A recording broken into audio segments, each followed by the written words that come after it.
Hello, everyone, and welcome to this Federalist Society virtual event. I'm Caroline Bryant, and I'm the Associate Director of Practice Groups with the Federalist Society. Today, we're excited to host this webinar titled Reform or Withdraw, the United States and the Future of the United Nations. Our moderator today is Professor John McGinnis. Professor McGinnis is the George C. Dix Professor in Constitutional Law at Northwestern University Pritzker School of Law. He has also served as the Deputy Assistant Attorney General in the Office of Legal Counsel at the Department of Justice. He is the author of Accelerating Democracy, Transforming Government Through Technology, and Originalism and the Good Constitution. If you'd like to learn more about today's speakers and moderator, their full bios can be viewed on our website, fedsoc.org. After our speakers give their presentations, we will turn to you, the audience, for questions. If you have a question, please enter it into the Q&A function at the bottom of your Zoom window. We will do our best to answer as many as we can. Finally, I'll note that, as always, all expressions of opinion today are those of our guest speakers, not the Federalist Society. With that, Professor McGinnis, thank you so much for joining us, and the floor is yours. Well, thank you so much, Caroline. I'm very pleased to host and speak at this panel today. I want to make clear at the outset that we're really going to be focusing on reform or withdrawing from the agencies of the UN. The UN, of course, mostly in the news, we hear about the General Assembly and the Security Council, but it has a complex structure of agencies that produce international public goods, and the question comes individually whether we should reform or withdraw from some of these agencies. And so that's what we're going to be discussing today. And we're very fortunate to have two great experts on the question. I'll introduce both of them in the order in which they'll speak. And as I say, I will speak a little at the end, and then we'll open it up to you and your questions. First, we're going to hear from Ambassador Grover Joseph Rees. He served as the first United States ambassador to East Timor from 2002 to 2006. From October 2006 and then until January 2009, Ambassador Rees then returned to the State Department and served as the special representative for social issues there. He was responsible for promoting human dignity in particular, including issues affecting vulnerable persons and the family. He served further as acting U.S. representative to the United States Economic and Social Council during the fall 2007 session of the UN General Assembly, as well as Deputy Assistant Secretary for International Organizations. From 1995 until 2002, Ambassador Rees was a senior staff member on the Foreign Affairs Committee in the United States House of Representatives. And there he played a major role in drafting and enacting important human rights provisions. Ambassador Rees has also formally served in a wide variety of posts in the executive branch: General Counsel of the United States Immigration and Naturalization Service, and Special Counsel to the Attorney General of the United States. He also has served in the judicial branch, although quite far away in America, Samoa. And prior to his varied work in Washington, in Samoa, and East Timor, Ambassador Rees was a law professor at the University of Texas. We'll then hear from Peter Yu, Senior Vice President, UN Foundation, and President, the Better World Campaign. One of the nation's leading experts on U.S. and UN affairs. Peter leads the Better World Campaign strategic engagement with Congress, the administration, and organizations supporting stronger American leadership on the world stage. He's helped advance critical legislation in U.S. Congress to ensure the country meets its obligations to the United Nations. He first joined the Better World Campaign in 2009 with 20 years of legislative, analytic, and management experience, including senior roles on Capitol Hill and the State Department. Prior to arriving at the UN Foundation, he spent a decade as Deputy Staff Director on the House Foreign Affairs Committee, where he worked on a broad range of foreign policy and foreign aid issues. Prior to that work, he served as Deputy Assistant Secretary of the U.S. State Department, where he successfully advocated for the repayment of U.S. arrears to the UN, and was part of the important U.S. delegation to the climate negotiations in Kyoto. With that, I'll introduce and ask Professor or Ambassador Rees now to speak. I'm afraid you're still muted.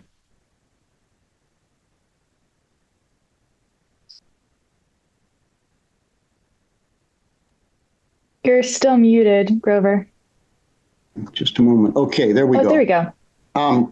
Thank you so much, John, and thanks so much to Peter for his participation as well. When I think about the dichotomy that we've put as the topic of this webinar, I'm reminded of which is, do we withdraw from these organizations, stop supporting them, or do we reform them? Do we try to reform them? I'm reminded of the Peanuts cartoon about the little boy who wanted to kick the football. And the girl, Lucy, is always holding the football. She says, "This time I promise I will let you kick the football." And of course, she always moves it right before he kicks it. And there are various embellishments on that theme.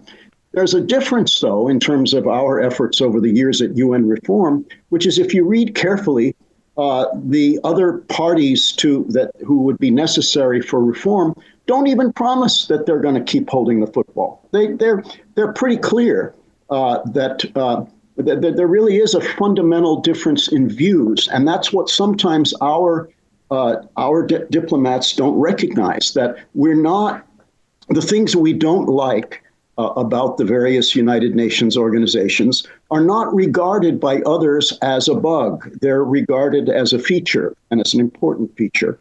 Of course, everybody's a fiscal conservative, at least at election time, and you can get people on board. Certainly some of the Western powers will be on board that the UN spends too much money, some of it in wasteful ways. But the problem is that every body of the United Nations, even technically including the Security Council, reports to the General Assembly.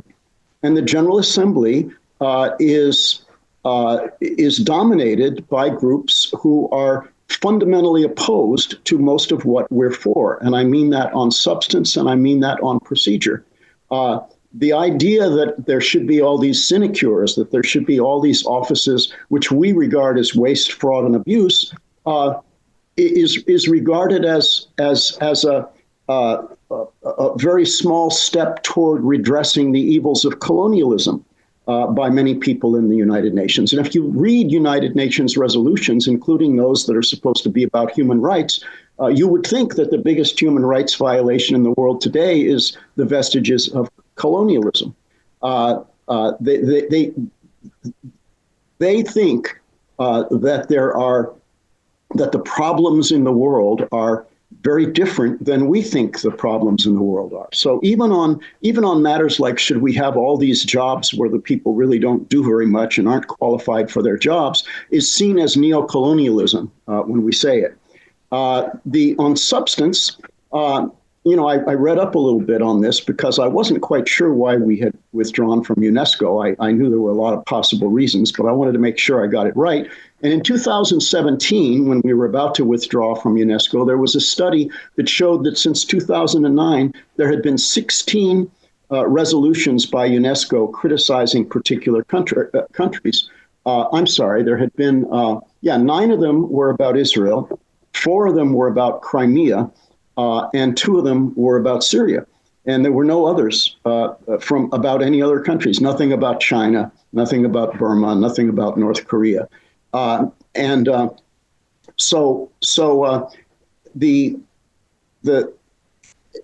the question is, when we try to say, okay, let's reform UNESCO, how are we going to reform it? How are we going to convince? What arguments are we going to use other than we're the biggest donor and we won't pay unless you do reform? So yeah, they'll agree to some kind of reform, but the reforms aren't going to work. The reforms not only are not going to make things better, they're often going to make things worse. And the outstanding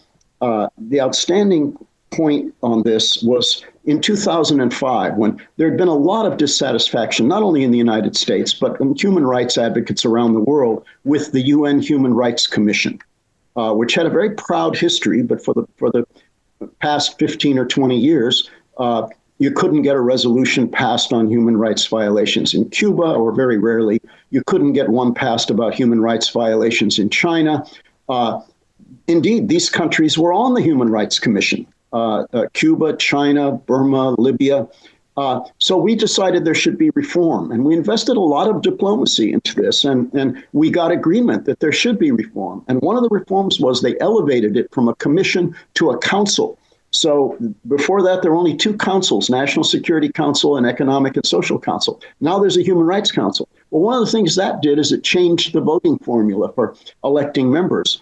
And the voting formula was even worse. You were even more guaranteed. Wei Jingcheng, the human rights advocate from China, had called the Human Rights Commission a club of tyrants. You were even more guaranteed to get a club of tyrants. And so the United States responded to that by withdrawing from the Human Rights Council. And we've been on it and off it, generally off it in Republican administrations and on it in Democratic administrations. And that brings me to my second point.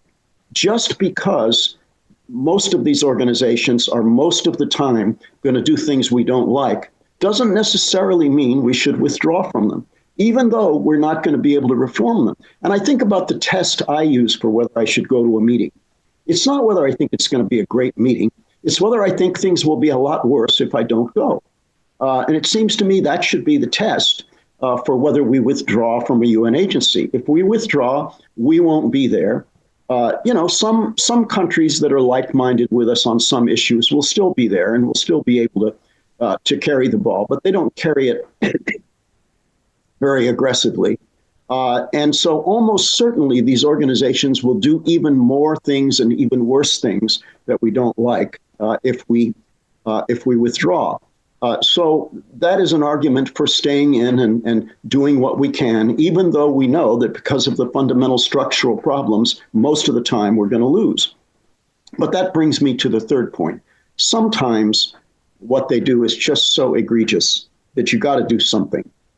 And that something usually means withdrawing support or withdrawing membership. And I think of two examples of this. One of them was the UN Population Fund, PA, which during the time when it was beginning to be widely known that there were forced abortions and forced sterilizations that were not occasional abuses, but central to the working of the Chinese Family Planning Organization, UNFPA gave them more than one award and gave the head of it, Peng Pei-young, the head of the Chinese program. She was the acting chairman at the beginning of the women's conference in Beijing. They gave her all kinds of honors. So the United States stopped supporting UNFPA. We took the 35 million, which is what it was at the time, and we spent it on our own initiatives on family planning and on related issues. And the second is the UN, I'm forgetting, it's the UNRWA, UNRWA, Refugee Works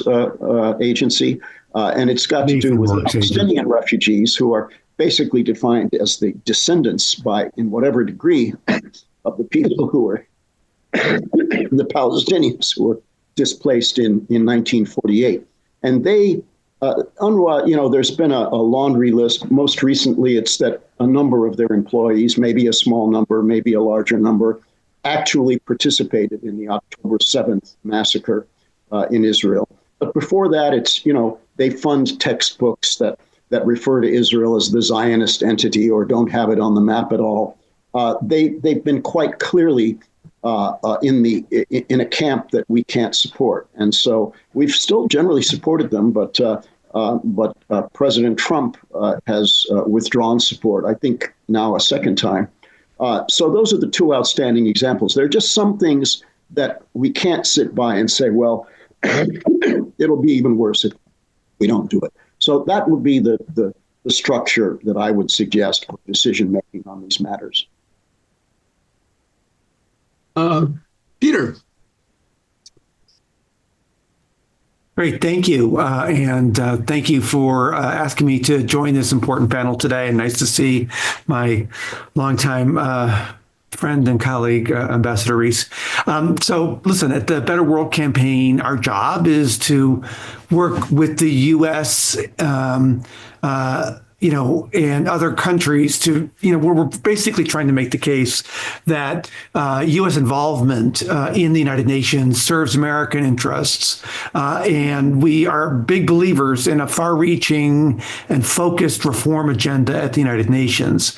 And in fact, really the significant reforms that have occurred at the United Nations over the past decade in terms of how it's run, how it's managed, and how it tackles controversial issues really does show that major reform is possible, particularly when America is at the table. And what's also exciting is that the effort to push for reform and the effort to stay in the United Nations and lead is supported by the American people. A poll that was conducted by Morning Counsel last summer showed that 75% of Americans wanted the U.S. to remain engaged in the United Nations, including 65% of Republicans. So from our perspective, that's a withdraw or don't withdraw question, and the American public clearly wants to stay and fight. So listen, this topic is quite timely of reform or withdraw. The legislation is introduced every 2 years in the U.S. Congress to withdraw from the United Nations, and it's been introduced once again. And for the first time in American history, and since the creation of the United Nations, over the past 2 years, the House of Representatives has voted as part of its annual appropriations process to fully defund the UN regular budget and almost all other UN agencies' funds and programs. So it's not just an academic debate. It's an issue that is being actively considered by the U.S. Congress. And of course, the new administration has taken significant actions to withdraw or defund certain, though not all, UN programs. And the president has indicated his belief that UN has great promise. I just want to make 4 points to sort of begin this consideration. First of all, meaningful UN reform is possible. Over the past several years, really with strong pushes from the Trump administration and the Biden administration, we've seen the entire restructuring of the UN development system to reduce inefficiencies and to ensure better outcomes. We've seen a significantly closer alignment between UN peacekeeping operations and UN efforts designed to prevent conflict from beginning at all.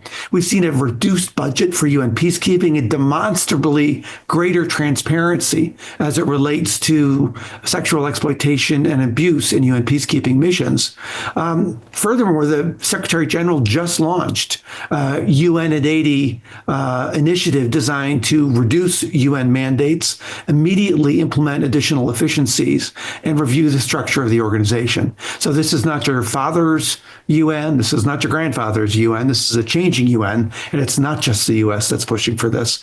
Other major donor countries are pushing and achieving significant reforms, not just in New York, but across the swath of UN agencies, funds, and programs. So first of all, reform is possible. It's happening. Second of all, withdrawing from the UN is Ambassador Rees, made this point. It just leaves the organization to other countries that don't share our values, particularly China and Russia. As the Chinese economy continues to grow, along with their vision for China's role in the world, they pay more of the UN's bills, consistent with rules that the U.S. has always supported in terms of how we charge countries for assessed contributions to the UN. And with additional financial contributions, they've gained additional leverage in advancing their agenda at the United Nations. Of course, both China and Russia have vetoes in the Security Council. If the U.S. were to leave the UN, the organization doesn't go away. Rather, 193 other UN member states would likely remain in the organization, but countries that don't share American values on rule of law and democracy and good governance would have greater sway in the organization. Third, American investments in the UN are absolutely in our nation's interest. The UN Security Council is the only global entity that can impose international sanctions, such as those exist against North Korea, and actually has the capacity to work with countries to enforce those sanctions. The UN's World Health Organization is the only organization positioned to detect pandemics before they hit American shores, and most importantly, to quickly bring together the scientific community around vaccines and treatment. And when humanitarian disasters strike, whether they're caused by man-made conflict or whether they're caused by natural disaster, the UN is uniquely positioned to act quickly and make sure that people are fed, educated, and have shelter. And the UN Office of Drugs and Crime is on the front lines of fighting fentanyl and the importation of precursor chemicals into the United States. So this is an example, but it is a long list of UN agency funds and programs absolutely serving American foreign policy and national security interests. And of course, participation in the UN serves American economic interests. The U.S. was the largest supplier of goods and services to the United Nations in 2023. The $2.2 billion that are invested in U.S. businesses each year exceeds America's assessed dues to the UN's regular budget and to UN peacekeeping. So, listen. I'm an advocate for the UN, you can clearly tell, but I understand the long list of frustrations with the United Nations. UN member states do use the UN to disproportionately focus on Israel. Despite its important accomplishments, the UN Human Rights Council continues to have members who do not respect human rights. They do, of course, over the past 5 years have passed important measures related to Syria, North Korea, freedom of assembly, Ukraine, other important issues that are directly aligned with American interests. So they don't always speak up on every issue that matters to the U.S., but they speak up on a lot. And I think we need to recognize that the Human Rights Council, it is not a black or white equation. It's complex.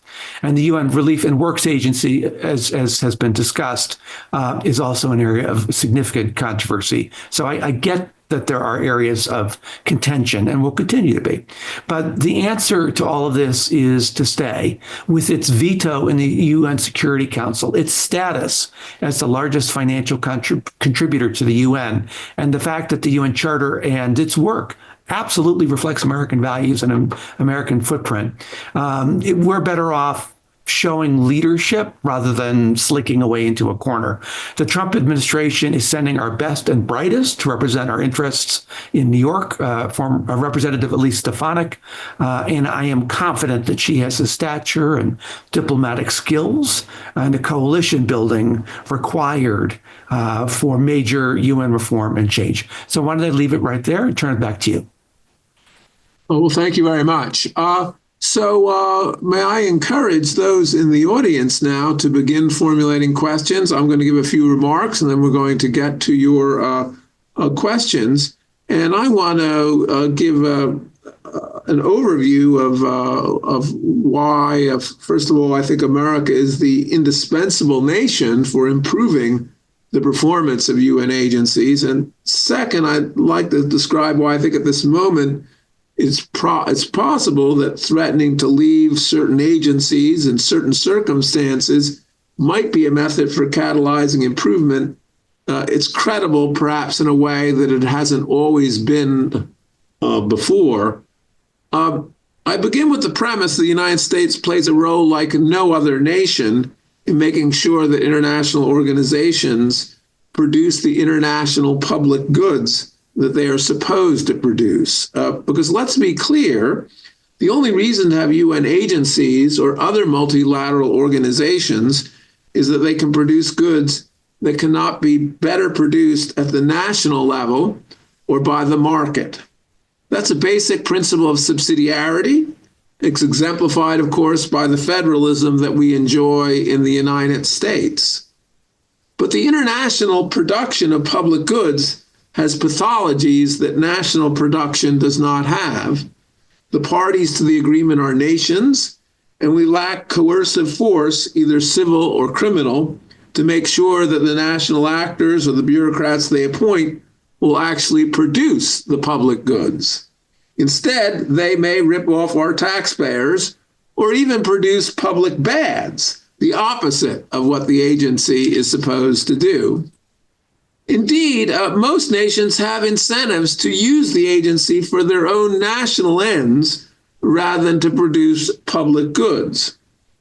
They may gain a little from the optimal production of the international public good, but being a small nation or one of many nations, they'll gain even more for themselves if they can chisel some things for themselves than they will lose from the international public good. This is, of course, particularly true of authoritarian nations, where the chiseling can benefit a few leaders. And thus, while I fully agree with Ambassador Rees that one of our problems is there's some disagreement on the objectives of the agencies, I think there's also a structural problem with international public goods that indeed may lead some countries to use disagreement as a facade for their interest, their interest, which is in using the agency for their own national ends rather than the international public goods for which it was established. I think the United States is in a pretty different position. Because it has such a large share of the GDP of the world, it very disproportionately benefits from the public goods that UN agencies produce that facilitate peace and prosperity. For instance, avoiding pandemics helps everyone, but particularly the United States, given the high costs of disruption here. The diffusion of human rights ultimately makes nations more peaceful, and again, that's very useful to the United States as the world's hegemon. Thus, the United States is the likeliest nation to make sure that UN agencies stay on track. In this sense, paradoxically, an American first agenda is likely a world first agenda. Thus, an American first agenda, for instance, would demand clear, measurable benefits and withdraw or reduce support when agencies are inefficient, corrupt. It's in the world's interest, of course, to have these efficiencies.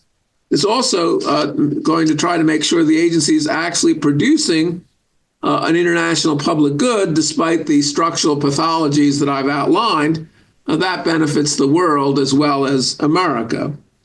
And United States leadership is particularly important because international organizations have trouble staying on track for an additional reason. Their bureaucracies cannot be easily controlled.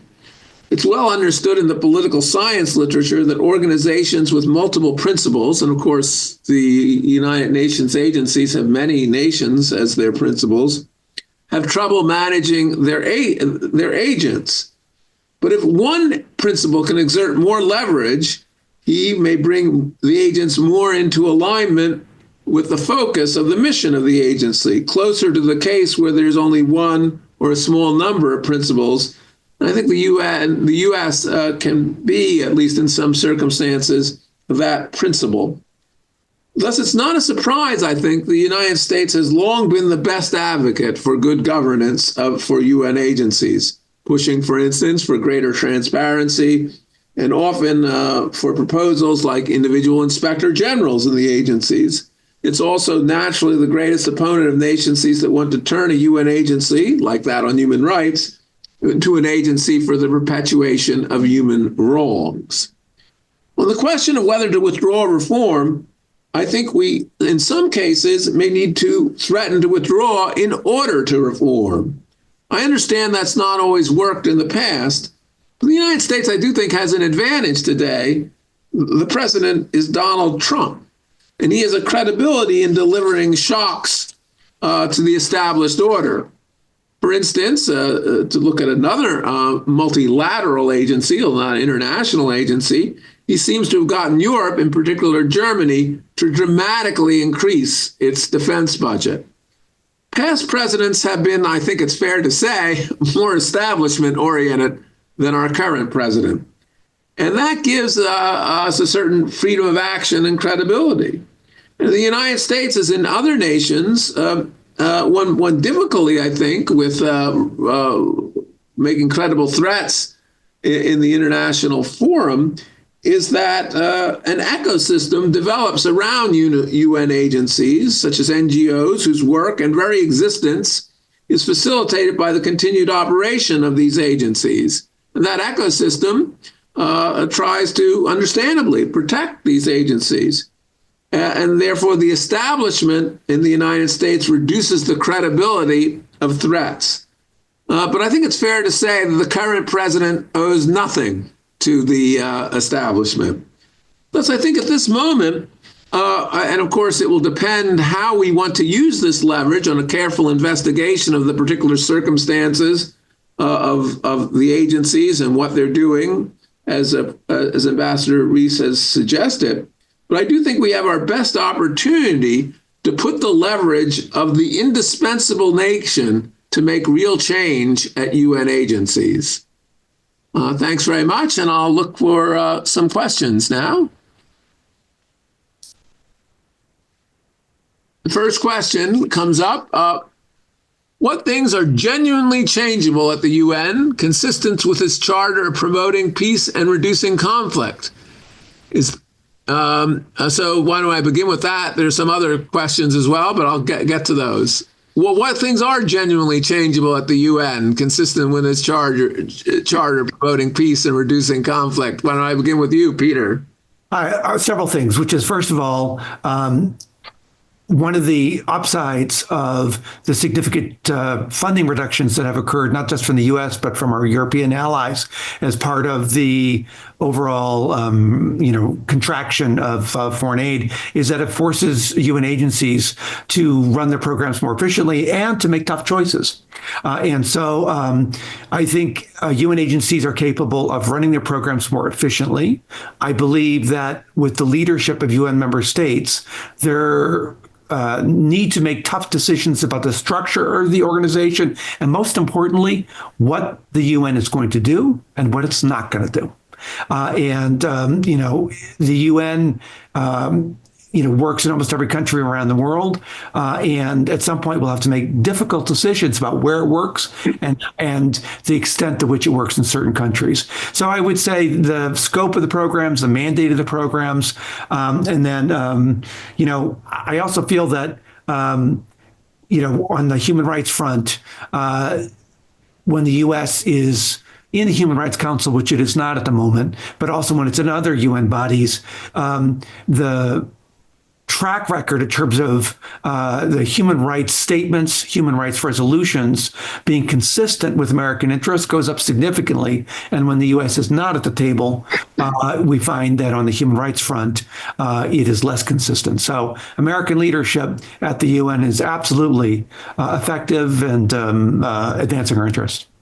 So, yes, please. I was going to ask you, and because of course you've had some experience and can see, Joseph, what is changeable and what might not be at the UN. Well, first of all, I have to say that I'm not anything like the expert that Peter is on these things. For the last 10 years, you're right. It might as well be my grandfather's UN that I'm talking about. I have not kept up with things on the granular level that I used to, but I think sometimes things can be dressed up as reforms that, as you say, John, are not only not leading to more public goods, they're leading to public bads. And I can think of two things. When I was still in government, when I was ambassador to East Timor, one of the reforms to make things more efficient, more streamlined, less duplication, was the concept of one UN.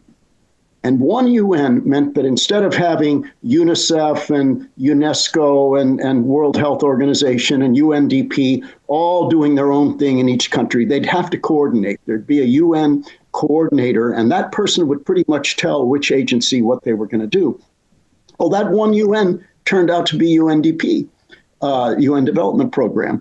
In most places, that turned out to be the coordinator, and of all the different agencies, the one that in the development area, UNDP was the worst from our standpoint. It was the least efficient. It was the most willing to work with authoritarian regimes and build highways to places the Burmese army wanted to go and things like that. So that it weakened the agencies that we would have been more willing to support if there could be many UNs instead of one.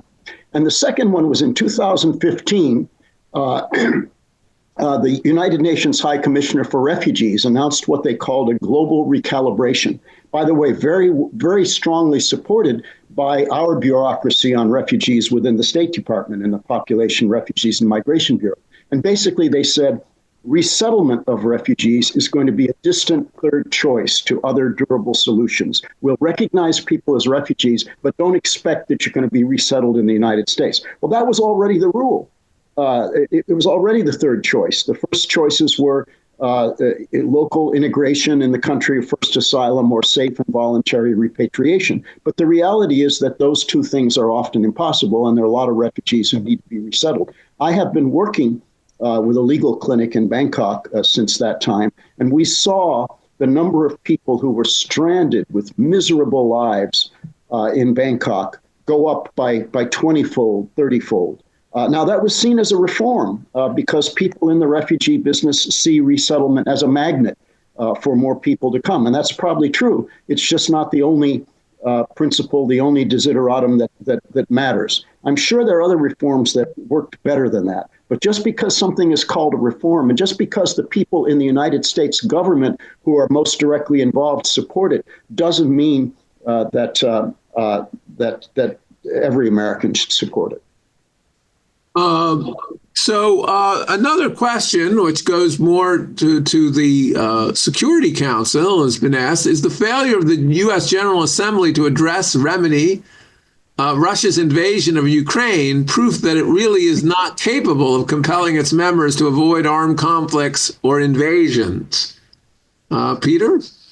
Sure. Well, just comment on the previous question. I agree with you on your first point about the resident coordinator system. That's why one of the important reforms that's happened over the past 5 years is that UNDP no longer automatically has the resident coordinator system, and there's a new independent resident coordinator system in every country in which independent people are brought in to coordinate all of the UN's work. So they listened, and the reform has happened, and I've seen it in action in many countries around the world, and it's very impressive what they've been able to accomplish by moving to an independent resident coordinator system.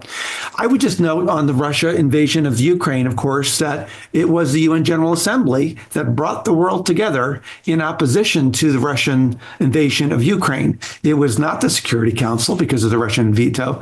It was not the US going around capital to capital together with the Europeans. It was the General Assembly where over 140 countries voted, not once but twice, to oppose the Russian invasion of Ukraine. So, in fact, when you think about the international sanctions that were imposed upon Russia after the invasion, you think about the fairly unanimous work by countries around the world to indicate their opposition. All of that coalition was developed in New York and in the General Assembly. Of course, as we think about peace and security issues in the future, if it affects one of the P5 members of the UN Security Council, the ability of the UN and the Security Council to resolve the issue is going to be more limited, including if it affects the United States. So we just need to recognize that the veto power of the P5 countries does limit the ability of the UN to tackle these types of issues when one of the P5 members is an active combatant. And paradoxically, the veto in the Security Council is the overarching reason why the United States should not withdraw from the United Nations. I mean, if there were no other good thing about the United Nations, the fact that we've got a veto in the Security Council, and well, Russia does too, China does too.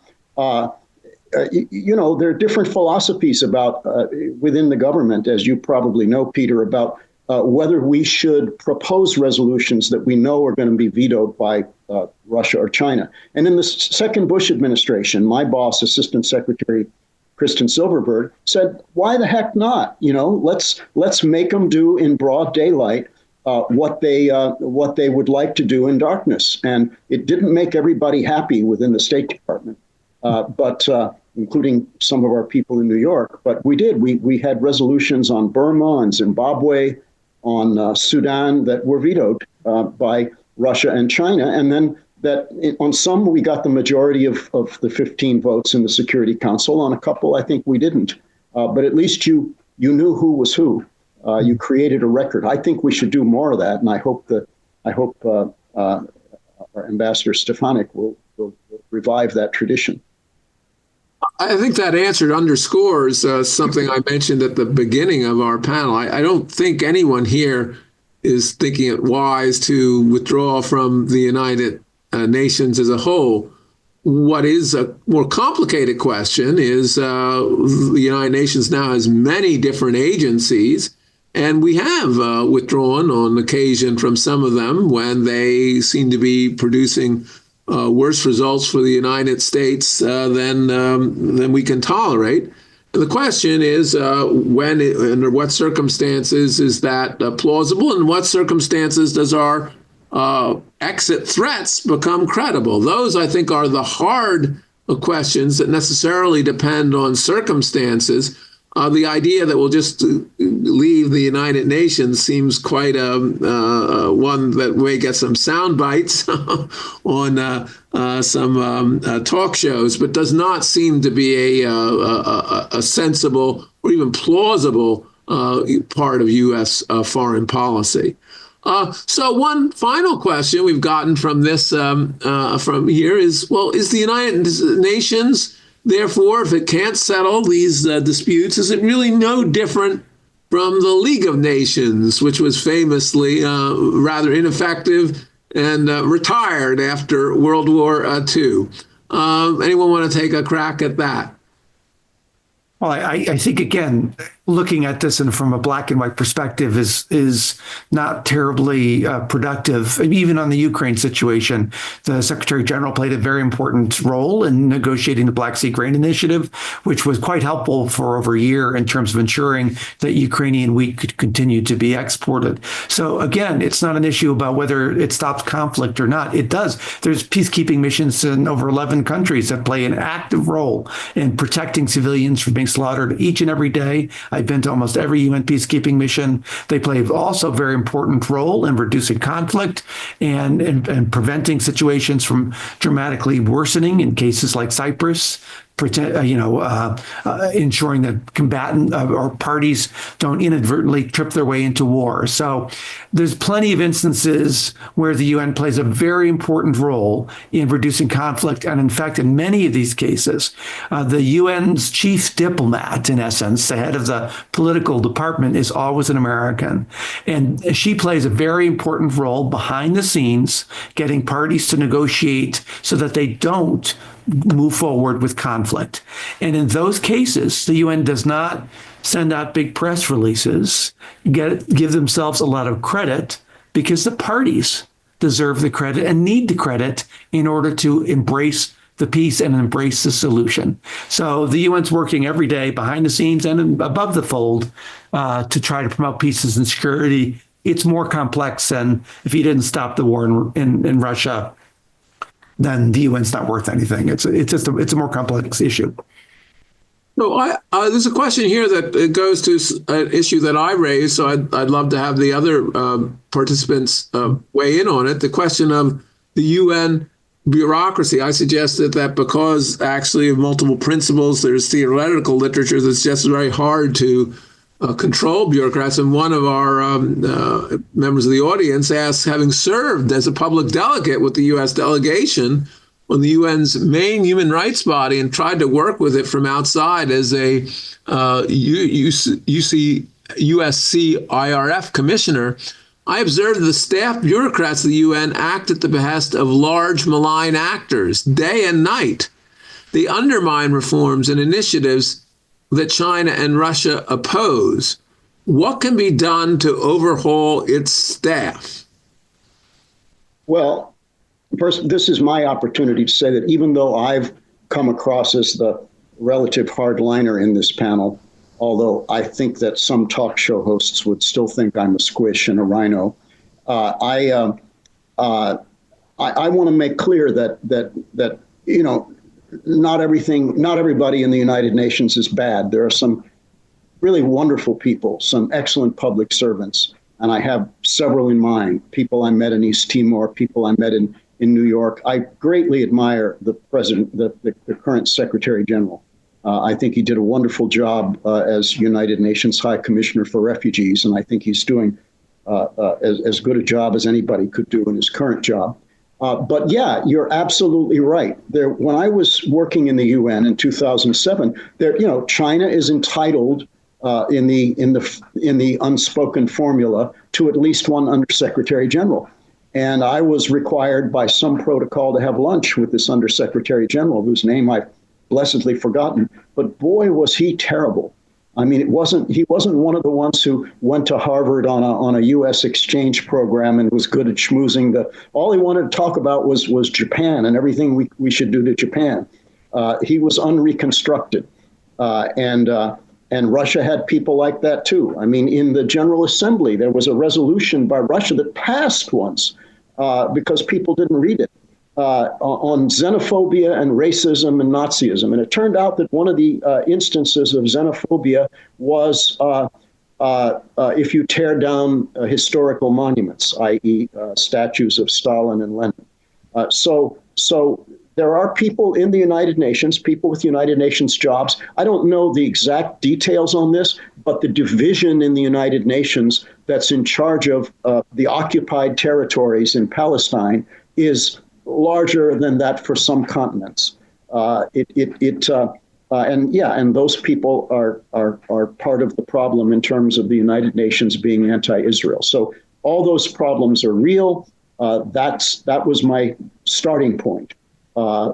As Peter has pointed out, we can make even those things at least a little better at the margins by persisting. But the problems are not going to go away because the majority of the 193 countries support these aspects of the United Nations. I would just note that, the U.S. is part of the problem here. Under Democratic and Republican administrations, the U.S. has insisted that, that this post is American, that post is American, this post is American, this post goes to the French person, this person goes to the British person. And so when we create a system and support a system that has country allocations for particular jobs, it's exact opposite of hiring the most qualified person for a particular position. And so we ourselves need to look at our own positions and say, maybe we should support a thorough and far-reaching reform of the UN system to ensure that this sort of country allocation process that sometimes exists doesn't happen. I would just also note that of course, there are people within the UN system that don't share our values. I, again, have met thousands of UN employees and in my travels over the last 15 years and have been struck by their dedication and their commitment to human rights and democracy. When you go to these small villages, small towns, small cities in Africa and meet with UN workers working far from home, they are committed to alleviating poverty, to promoting human rights, promoting elections, promoting freedom.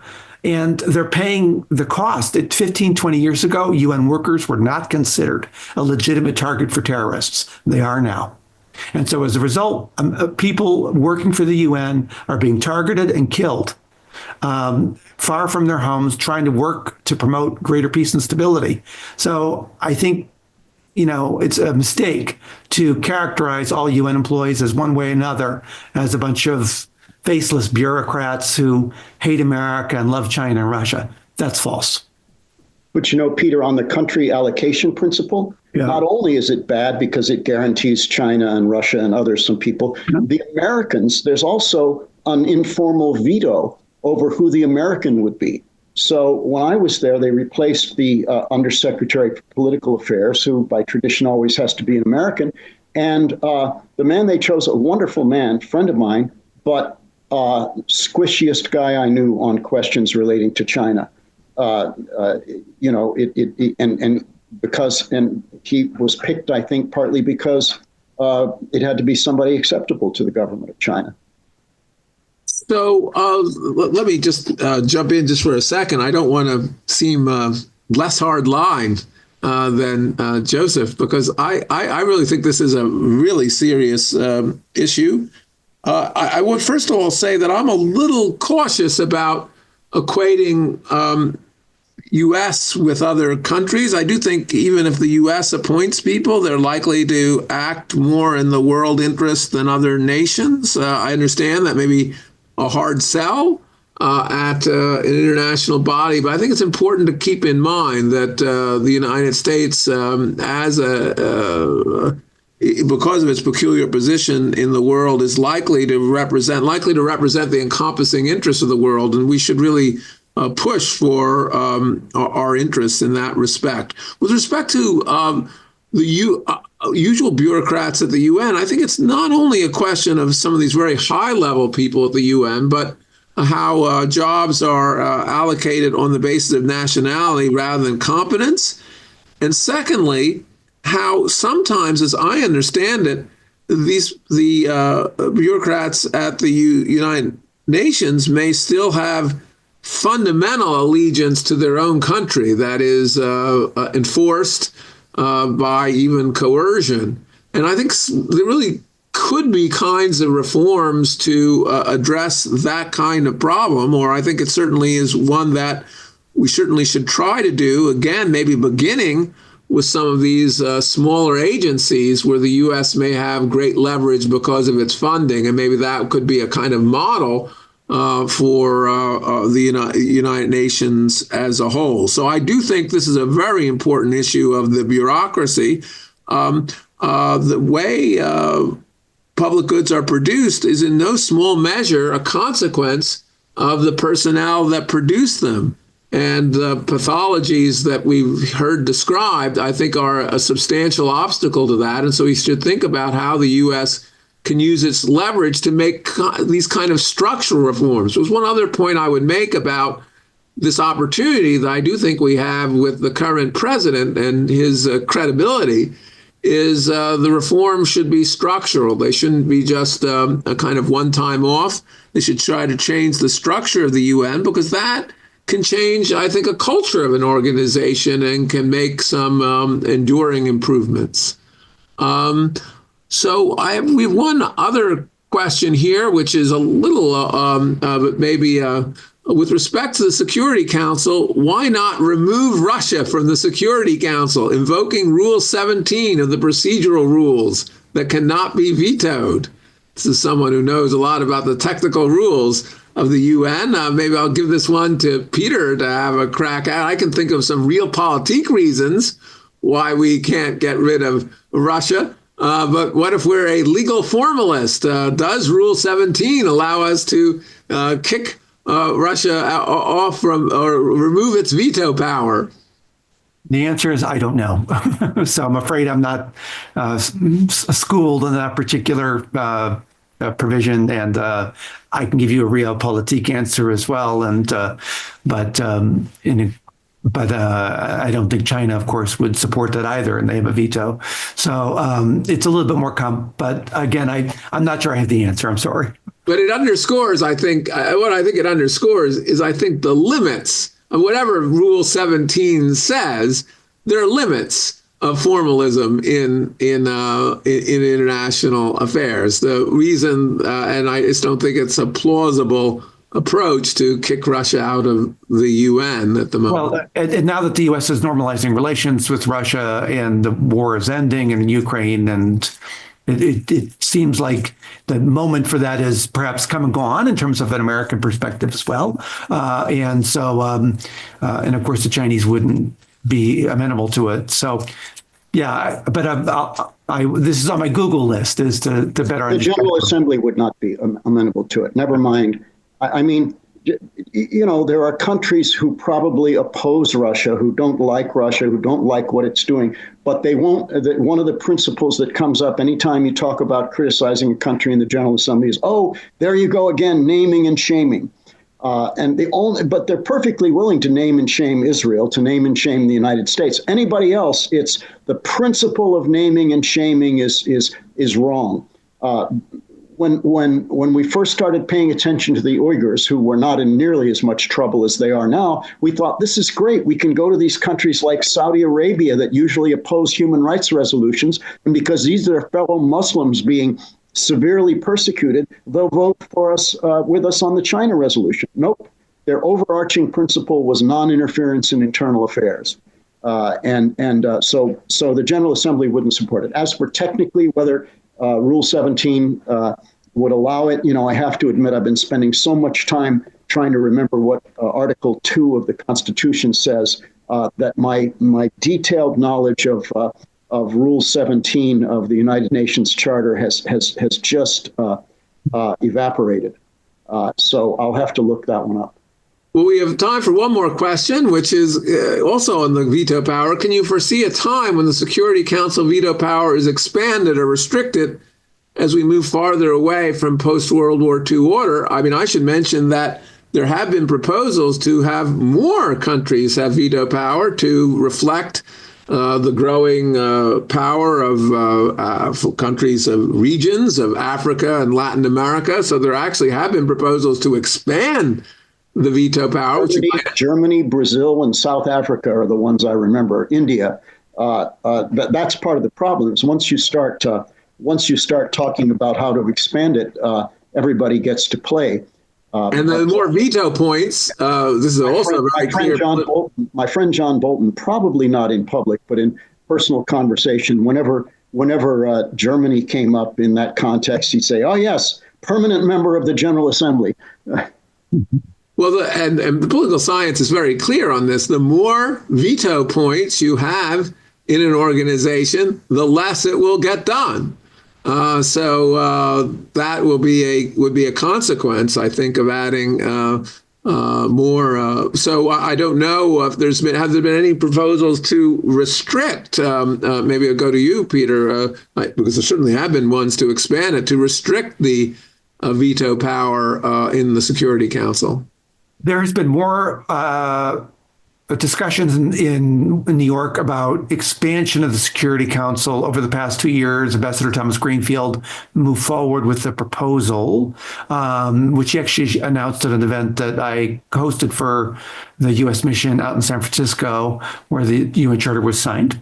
But her proposal was focused on adding in additional non-veto wielding members of the Security Council. So it was designed to sort of address this issue of how do you bring in more representation from Africa and Latin America and Asia, but not gum up the works by additional vetoes.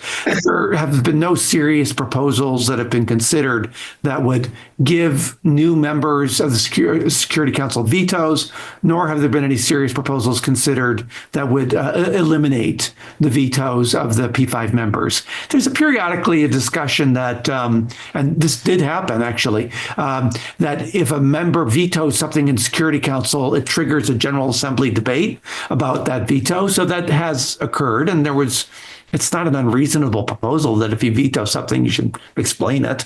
And so the world has kept spinning, even as countries have periodically had to explain their vetoes to the General Assembly. But that's really the only reform that's occurred. Well, magnetic north has shifted. Yeah.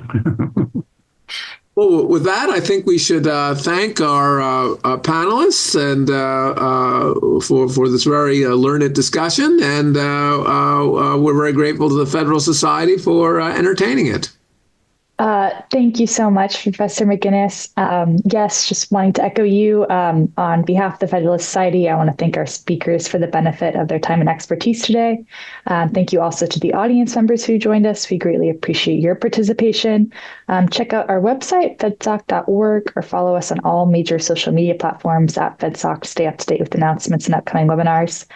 Thank you once more for tuning in. And with that, we are adjourned.